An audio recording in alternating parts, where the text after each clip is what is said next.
సూర్యుడికి 4.6 billion years అని మనకి తెలుసు. కానీ ఆశ్చర్యపరిచే విషయం ఏంటంటే మన భూమి మీద ఉన్న 50% ఆఫ్ ది వాటర్ సూర్యుడు కంటే పాతవని మీకు తెలుసా? స్పేస్ లో హైడ్రోజన్, ఆక్సిజన్ ఆటమ్స్ ని కలిపితే అవి వాటర్ మాలిక్యూల్స్ అవుతాయి. అవి స్పేస్ లో చాలా చల్లటి డెన్స్ ప్రాంతాల్లో డస్ట్ గ్రైన్ మీద ఐస్ గా ఫ్రీజ్ అవుతాయి. అలా ఫ్రీజ్ అయిన ఐస్ నే ఇంటర్స్టెల్లర్ ఐస్ అని అంటారు. అయితే మన సోలార్ సిస్టమ్ ఏర్పడడానికి ముందే ఒక పెద్ద గ్యాస్ అండ్ డస్ట్ క్లౌడ్ ఉండేది. అండ్ ఆ క్లౌడ్ లోనే ఆల్రెడీ ఏన్షియంట్ ఐస్, అదే ఇంటర్స్టెల్లర్ ఐస్ ఉంది. సో ఎప్పుడైతే ఆ క్లౌడ్ కొలాప్స్ అయిందో అప్పుడే సూర్యుడు, భూమి ఇంకా మిగతా ప్లానెట్స్ అన్ని ఫామ్ అయినాయి. అంటే ఎర్త్ కు వచ్చిన నీరు కొత్తగా ఫామ్ అవ్వలేదు, అది బిలియన్ ఆఫ్ ఇయర్స్ క్రితమే స్పేస్ లో తయారై ఎర్త్ కి చేరుకున్నాయి అన్నమాట.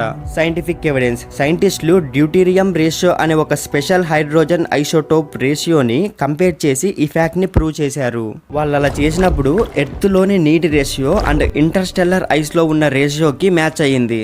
ఇంకా ఇప్పటికి కూడా కామెట్, ఆస్ట్రాయిడ్స్ ఇవన్నీ కూడా ఇదే ఏన్షియంట్ వాటర్ ని కంటైన్ అయి ఉన్నాయి. సైంటిస్టులు ఏమనుకుంటున్నారంటే ఎర్త్ మొదట ఏర్పడినప్పుడు ఈ కామెట్స్ అండ్ ఆస్ట్రాయిడే మన ఎర్త్ కి వాటర్ ని సప్లై చేసేవని అనుకుంటున్నారు. ఒకసారి ఊహించండి, మీరు ఇప్పుడు తాగే నీరు, ఆ నీరులో ఉన్న కొన్ని మాలిక్యూల్స్ సూర్యుడు పుట్టక ముందే స్పేస్ లో ప్రయాణం మొదలుపెట్టి గ్యాస్ అండ్ డస్ట్ క్లౌడ్ లో ఉండి ఆ తర్వాత ఎర్త్ కు వచ్చి నదులు, సముద్రాల నుండి మీ గ్లాస్ వరకు చేరాయి. కాబట్టి మీరు వాటర్ తాగుతున్నప్పుడు అవి 4.6 బిలియన్ సంవత్సరాల కంటే పాతవని గుర్తుపెట్టుకోండి.